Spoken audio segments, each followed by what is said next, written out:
Saúde os irmãos, com a graça e a paz do nosso Senhor Jesus Cristo.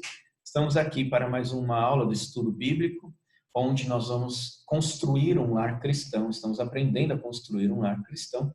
E o estudo de hoje é voltado para os homens, com relação às suas responsabilidades para com a esposa, que exerce boa parte daquilo que nós chamamos de masculinidade. Então, devemos aprender a respeito do que é ser um homem, biblicamente, e dentro do papel da masculinidade está, então, o do cuidado do marido para com a esposa.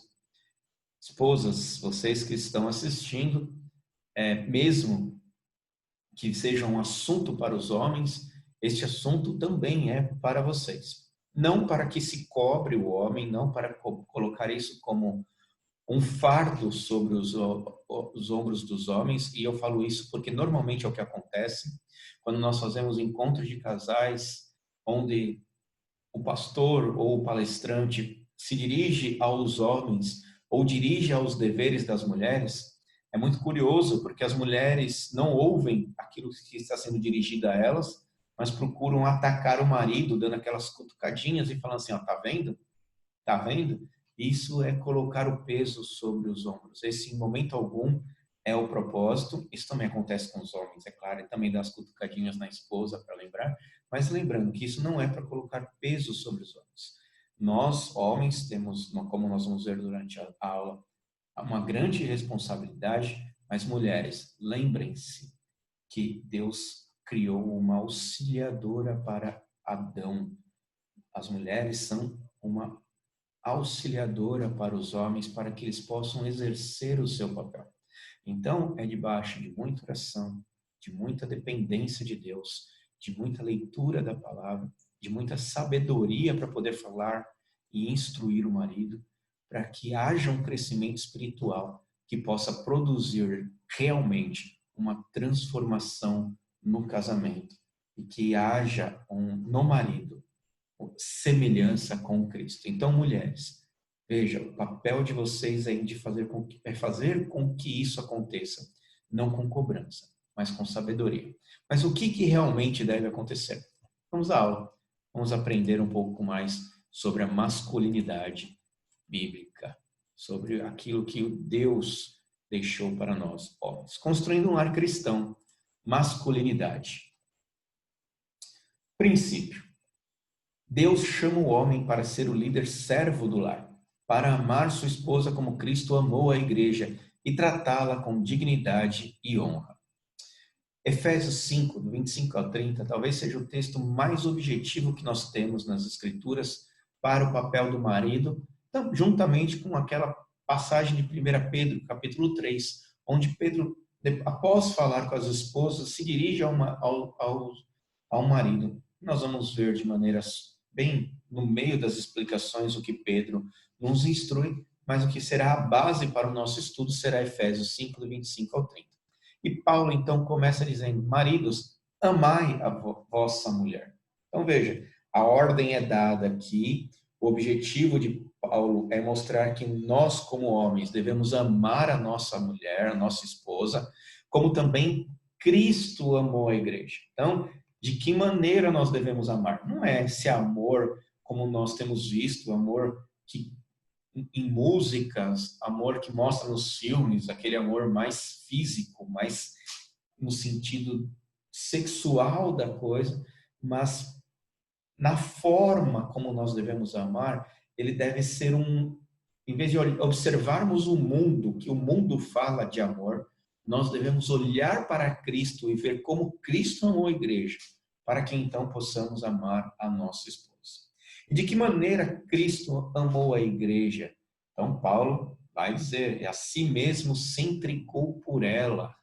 Então, homens, estejam dispostos a entregar a sua vida pela sua esposa. E isso não estou falando, muitas vezes a gente fala de proteger a esposa com relação aos outros, mas está se referindo a todos os aspectos, principalmente espiritual. Veja o que Paulo vai dizer, para que a santificasse.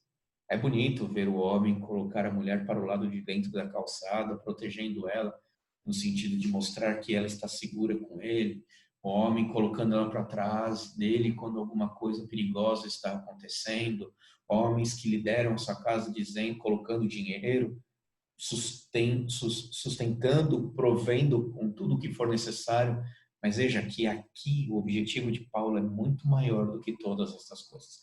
Essas coisas estão envolvidas? Estão. Mas o principal aqui é a santificação da esposa.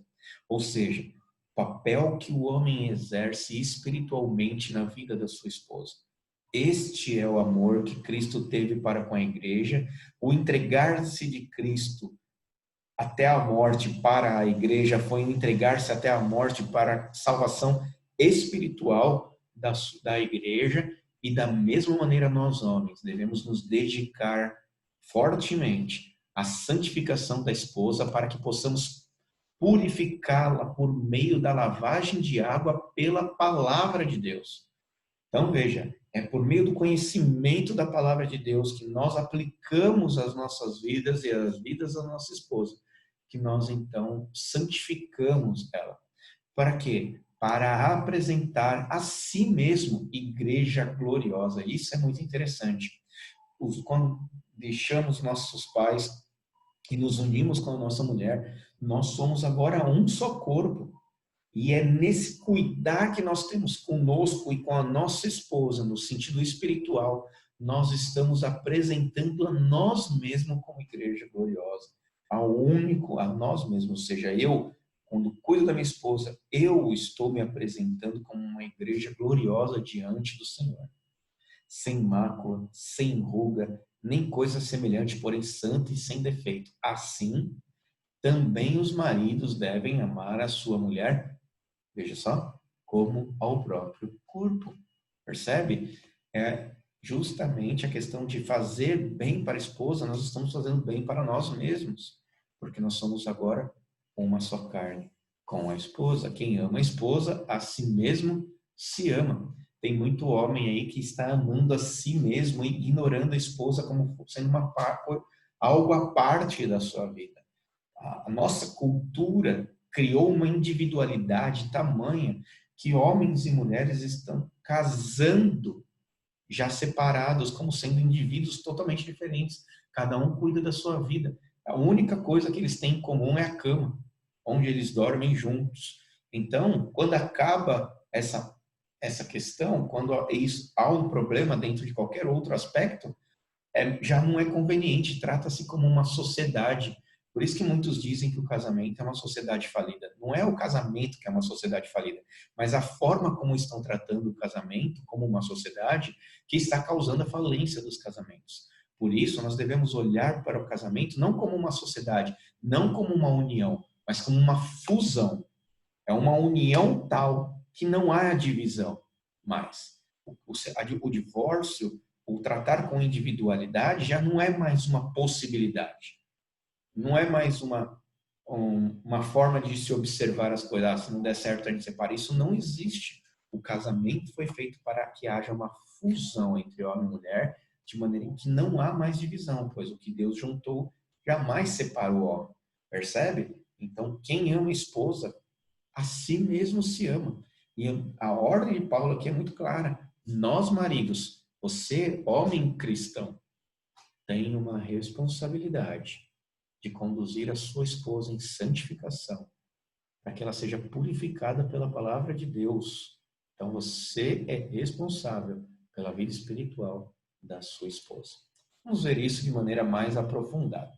Antes, deixa eu lembrar-vos de que é importante lembrar-se que a redenção cura a queda.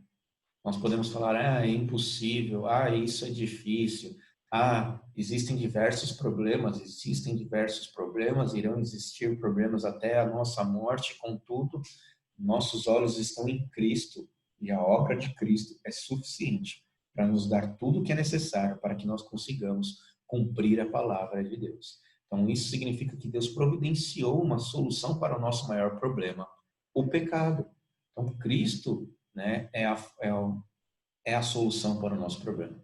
Então, não é simplesmente uma solução racional, mas é uma solução espiritual. que transforma o nosso ser a ponto de agirmos da maneira que glorifica o Pai. E isso é uma questão de fé. E a fé vem por ouvir a palavra de Deus. Então, nós também somos totalmente dependentes da palavra de Deus. E na medida que eu me aprofundo no conhecimento da palavra de Deus e que eu creio que Jesus Cristo já morreu por causa dos meus pecados, eu sou transformado dia a dia e capacitado para poder fazer tudo isso que a Bíblia exige de mim. Então, posso chegar ao final desse estudo e falar assim, não, a carga que o marido tem para carregar é muito grande. Sim, é muito grande, mas não é impossível, pois pela graça nós podemos conseguir. Os cristãos, portanto, podem confiar na redenção de Deus, ainda que sejamos realistas ao enfrentar os problemas do pecado. Nós podemos ser realistas, não, sim, teremos problemas, mas nós nunca devemos desistir, pois a fé nos move para frente. A palavra nos diz que o homem exerce um duplo mandato. Gênesis 2,15 diz, tomou, pois, o Senhor Deus ao homem o colocou no jardim do Éden para cultivar e o guardar. Nós já falamos a respeito disso no sentido mais amplo, agora nós vamos tratar do assunto de uma maneira mais objetiva. Esses mandamentos foram manchados pelo pecado, mas restaurados em Cristo. Que nós vimos só isso, os vários problemas que o pecado trouxe para esse cultivar e guardar. Mas agora nós vamos ver como que Cristo restaura isso. E nós vamos ver como que nós devemos agir de maneira, então, a glorificar e cumprir esses propósitos, esses mandatos na vida conjugal. Recordando, cultivar significa o amplo mandato de Deus para uma masculinidade que nutre e cuida, ou seja, nós alimentamos e cuidamos, que faz com que a esposa e as coisas cresçam e se tornem fortes. Então, ao nosso redor, não só a nossa esposa, como nossos filhos, como as pessoas que nos rodeiam, elas são nutridas pelo conhecimento que nós temos espiritual e são cuidadas, preservadas também nisso. Então, é o edificar. E o guardar refere-se ao homem como vigia e defensor, mantendo seguros que estão sob nossos cuidados, ou seja, o proteger. E o Novo Testamento demonstra que estes atos são o padrão de Deus para nós, maridos. Liderança. Algumas questões muito importantes com relação à liderança. Nós devemos ser imitadores de Deus. Muitas vezes o que nós vemos na liderança é uma tentativa de exercer autoridade. É uma tentativa, muitas vezes, daquilo que nós aprendemos de ver os nossos pais, de ver homens tratando. E aí que começa a surgir o medo de não conseguir dar conta de tudo que tem que fazer, a insegurança com relação ao que a esposa pode estar fazendo. Todas essas coisas devem ser trazidas aos pés de Cristo. E nós devemos viver mais na confiança de que Deus está no controle de todas as coisas, do que na confiança de que nós é que somos responsáveis por todas as coisas. Nós devemos exercer liderança, somos responsáveis por aplicar a palavra de Deus. Mas isso na certeza de que Deus está conduzindo e usando tudo que está acontecendo ao nosso redor, até mesmo o meu pecado, o pecado da minha esposa, o pecado dos meus filhos, o pecado das pessoas ao nosso redor, para amadurecimento espiritual. Então, quando nós olhamos para a forma como Cristo liderou, ele estava dentro de um ambiente social onde nada cooperava para que o propósito dele fosse feito. Ele fez diversos milagres, ele falou diversas coisas verdadeiras com muita sabedoria e profundidade. E constantemente o que nós vimos foram homens se levantando contra eles. No final do seu ministério, o que nós vimos foi com que a própria igreja se afastou dele, abandonando ele. Ou seja, às vezes nós estamos fazendo algo que não corresponde à expectativa dos outros. Mas ainda assim, a nossa responsabilidade é de ser imitadores de Deus. Nós devemos imitar a Cristo em tudo o que ele fez. Se for necessário sofrer como Cristo sofreu, nós também devemos estar dispostos a fazer isso. Então, essa é a liderança. Nós exercemos uma liderança no sentido de nutrir e cuidar e proteger como Cristo fez. Mas mesmo que outras pessoas não concordassem com ele, nem mesmo a igreja concordou com ele. Mas ele continua assim até a morte. Esse é o papel do homem. Esta é a nossa liderança. O marido ama a esposa liderando seu lar e seu casamento constantemente. Não significa que tenha que fazer tudo ou decidir tudo. Pelo contrário. deve iniciar e conduzir as discussões dentro do lar de maneira compartilhada com a esposa. Aqui a questão é o seguinte: algumas pessoas têm pego essa ordem da liderança e jogado sobre os ombros do homem, como se o homem decidisse todas as coisas, como se ele é que tem a palavra e a autoridade, o que o homem falar tem que ser feito. Como anulando totalmente as considerações que a esposa tem, até mesmo as considerações que os filhos têm, que outras pessoas, né, exercem na sociedade. Mas isso nunca foi a consideração bíblica. Nós devemos conduzir as discussões, nós devemos ouvir o que cada um tem a dizer e tomar a decisão com base naquilo que nós ouvimos. Mas lembre-se, no momento em que você tomar a decisão, a responsabilidade não foi da esposa, não foi dos filhos, não foi de ninguém. A responsabilidade foi sua. Vamos supor que vocês estão aí perto do período, vamos falar aqui, nós estamos em quarentena e nós estamos aí com problemas financeiros, muitas pessoas recebendo menos, devemos tomar algumas decisões, o dinheiro está pouco, tem conta para pagar, tem comida para comprar, tem roupa que precisa repor, tem um monte de coisas acontecendo. Vamos sentar e vamos ouvir o que a esposa tem a dizer. Vamos falar, a situação é essa. Como que nós podemos, o que você acha que nós podemos fazer? A esposa vai dar a opinião dela, você vai conversar a respeito disso com sua esposa. Às vezes, em alguns casos, é necessário até mesmo ouvir os filhos, como escola particular, que às vezes é necessário tirar e explicar a situação e conversar. Mas a partir do momento em que cada um fez as suas considerações e você fala assim, e todo mundo então chegou à conclusão, não, então vamos agir de determinada maneira, se tudo o que foi decidido der errado, a responsabilidade sim recai sobre os seus ombros. Vocês discutiram, vocês conversaram, você conduziu a conversa, você desconduziu as discussões, você tomou a decisão. A responsabilidade é sua. Fazendo isso, você está preservando a sua esposa, você está preservando seus filhos, você está exercendo o papel de liderança, pois você tomou a decisão. Então, agora deve também assumir as responsabilidades. Então, nas decisões, os maridos devem agir como um líder, facilitador e supervisor, nunca como um autoritário. Eu tenho a última palavra aqui, então vai ser assim. Nunca dessa maneira. Sempre diante de muito diálogo, mas com responsabilidade. Maridos que encorajam as contribuições da esposa estão começando bem a amar a esposa. Então, lembre-se, maridos, encorajem as contribuições da sua esposa. Tomem decisões, argumentem, discutam, conversem, até chegarem a uma conclusão. E quando chegarem a uma conclusão, tome a atitude, tome a liderança, assuma o que vai fazer. E se der errado, assuma as responsabilidades também. Cultivar. Os maridos recebem um papel limitado, isso é muito importante, porém representativo de Cristo no casamento. O marido, então, ele não é o principal autor do casamento. Cristo é. E nós somos nós como maridos, somos um representante de Cristo no casamento.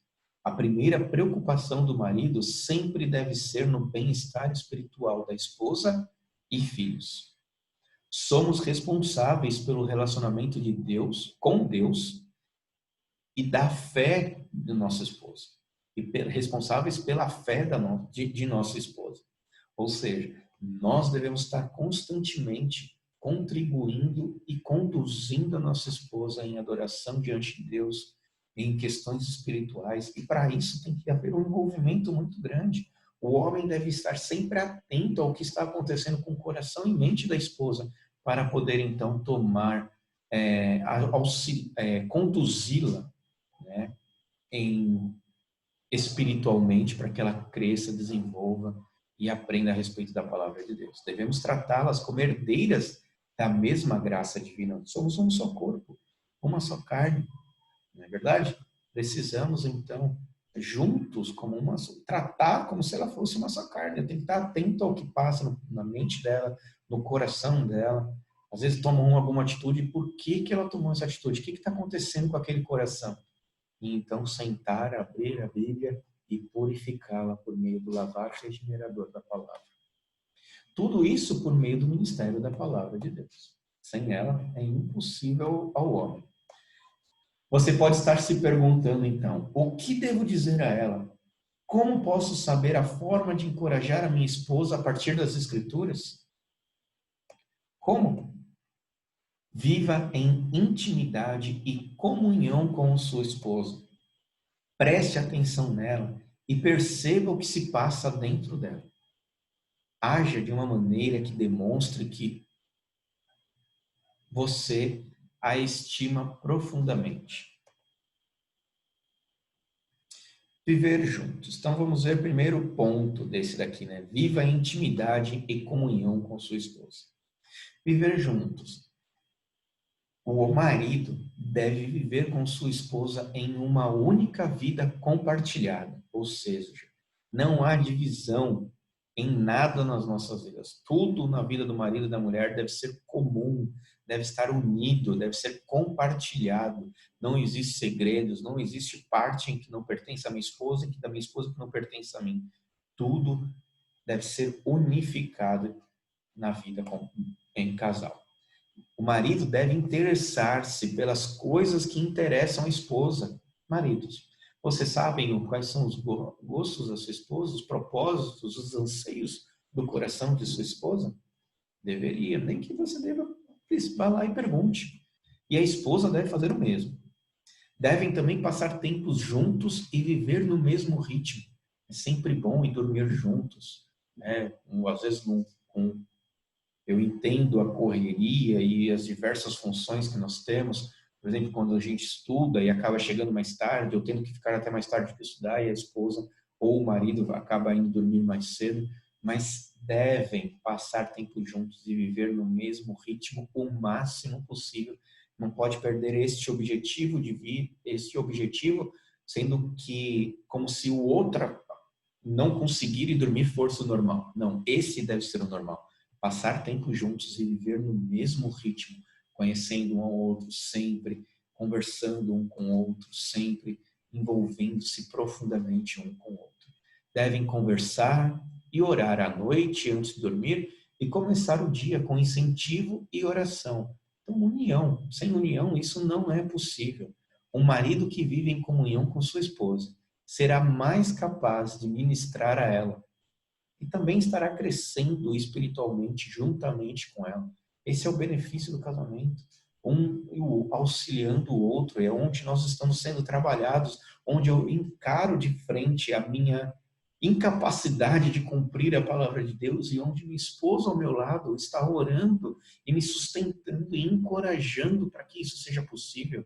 Diante das minhas falhas, eu posso reconhecer, pedir perdão a Deus primeiramente e a ela por não ter conseguido e buscar cada vez mais, mesmo que caia 1, 2, 3, 4, 5 vezes, estar sempre juntos ali, buscando fortalecimento. É justamente nessa intimidade que um acaba fortalecendo o outro.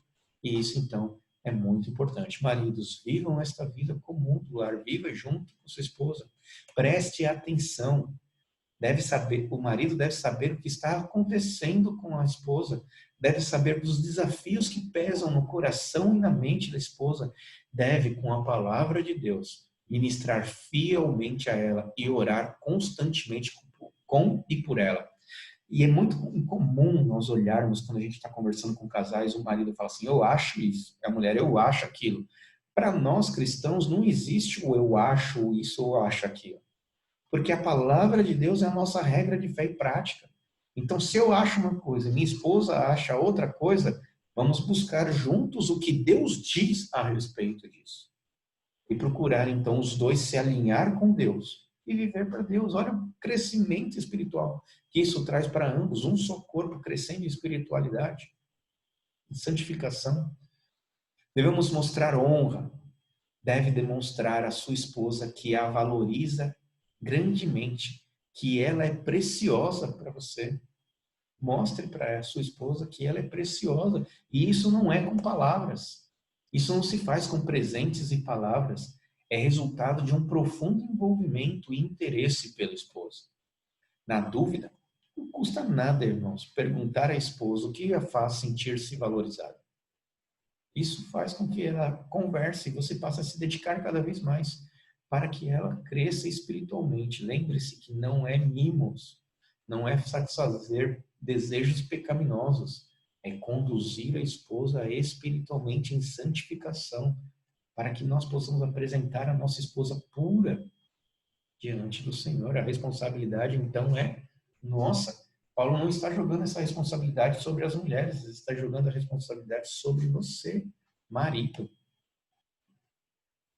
E guardar? O que nós temos a dizer sobre guardar? O marido deve proteger e defender a esposa. Deve protegê-la até mesmo de seu próprio pecado, principalmente. Né? Muitas vezes eu pensei que eu deveria proteger no sentido de alguém fazer algo contra ela. E quando eu dei por mim, eu percebi que eu era uma das pessoas que fazia mais mal para minha esposa. Por causa da minha raiva, explosão, por causa das palavras duras que muitas vezes dirigia a ela, por causa de reclamações. Né? As verdades devem ser ditas, mas elas devem ser ditas com amor, não para machucar a outra pessoa. Muitas vezes agir com indiferença, como se ela não representasse nada, se ela não apitasse nada, a opinião dela não servisse para nada. Isso não pode acontecer, nunca no casamento. Então, veja como você tem que proteger a sua esposa até mesmo de você com relação a essas questões. Um homem, então, o que a Bíblia nos diz? Que nós, homens, nós estamos debaixo de uma autoridade. Não somos a autoridade suprema sobre nossas esposas, nem os únicos comprometidos com sua proteção. Lembre-se que, primeiramente, nós somos imitadores, nós somos representantes de Cristo no casamento. Nós não somos Cristo. A nossa esposa pertence ao Senhor e nós somos responsáveis pela vida dela diante do Senhor. Então, a autoridade sobre a vida dela, primeiramente, não é sua, mas de Deus. Ele é a autoridade suprema, não você, não eu. Nenhum homem exerce autoridade a não ser representativa, ou seja, na medida em que eu estou falando por meio daquilo que Cristo falou. Nisso eu exerço autoridade e poder conduzir a minha esposa. Fora isso, não tenho autoridade. Nosso próprio bem-estar espiritual está diretamente relacionado à nossa fidelidade pactual em nutrir e proteger a esposa. Quando eu falo fidelidade pactual, eu estou me referindo ao mandato de cultivar e guardar. Na medida em que eu cumpro o mandato de cultivar e guardar, eu estou nutrindo a minha esposa espiritualmente e o meu bem-estar espiritual também está sendo nutrido. Deus coloca em nossa conta as obrigações ministeriais, espirituais e ministeriais com relação às nossas esposas. Então, é de nós. Lembra, é muito fácil ilustrar isso. Lembre-se, por exemplo, com Adão e Eva no jardim. Quando a serpente enganou Eva pegou do fruto e comeu do fruto e deu para Adão, Adão pegou da mão dela e comeu, quem foi responsabilizado não foi Eva. Deus não chegou e falou assim para Eva o que fez. Ele falou para Adão, Adão, o que fizeste. Porque ele não cuidou da esposa, ele não guardou o jardim, ele não cultivou, ele não cumpriu com esses mandatos. Ele não foi fiel pactualmente ao Senhor, ele quebrou todos os mandatos pactuais relacionados ali no Éden, e então ele foi responsabilizado por isso. Então Deus coloca em nossa conta, foi na conta de Adão o pecado de Eva, será na nossa conta o pecado com relação às obrigações espirituais e ministeriais. Os pecados de nosso esposo serão individuais diante do Senhor, mas isso não significa que nós não devamos exercer, não teremos responsabilidade espiritual e ministerial. Significa o quê? Significa que se eu cumprir minhas obrigações espirituais e ministeriais e ainda assim minha esposa cair no pecado, ela tem a responsabilidade. Mas se eu fui negligente com as minhas obrigações espirituais e ministeriais, será depositado na minha conta, pois eu não falei, eu não conduzi, eu serei responsável pelo sangue derramado, ou seja, pelo problema causado. Conclusão.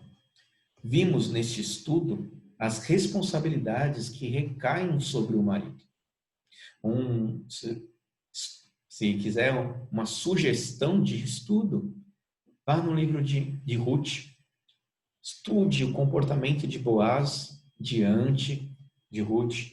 Veja como ele se comporta como homem, veja como ele cuida dela, como ele protege ela, de como ele ouve o que ela tem a dizer, de como ela age, ele age de maneira a honrar e manter pura a sua esposa. Tá? Estude o livro de Ruth. É um ótimo exercício para nós, homens, de uma maneira como o homem deve agir no casamento. Amar as esposas, assim como Cristo amou a igreja, é um desafio diário. Amar a esposa, não as esposas, tá? Amar a esposa, assim como Cristo amou a igreja, é um desafio diário para o marido, que exige total sujeição à palavra de Deus. Então, se não se sujeitar à palavra de Deus, você estará exercendo autoridade. Mas na medida em que você se sujeita à palavra de Deus e age de acordo com a palavra de Deus, quem está exercendo autoridade no seu casamento é o próprio Deus. Percebe a diferença? Você é só um representante do próprio Cristo dentro do seu lar. Sem a palavra de Deus, não há operação redentiva que possa nos auxiliar como marido, nem mesmo como esposa, a cumprir seus mandatos diante da criação de Deus. O ministério da palavra e a oração devem receber atenção constante para ser bem-sucedido na missão que nos foi dada por Deus. Este é o nosso estudo, meus irmãos. De que maneira, então, fica a pergunta, né? De que maneira você pode representar melhor a Cristo como cabeça de sua casa e de seu casamento? Que Deus possa edificar, que esse estudo possa edificar o lar de vocês, o seu relacionamento com a sua esposa, e que possamos crescer junto espiritualmente, para que Cristo possa ser visto em nós. Que Deus os abençoe. Até o próximo estudo, se Deus assim permitir.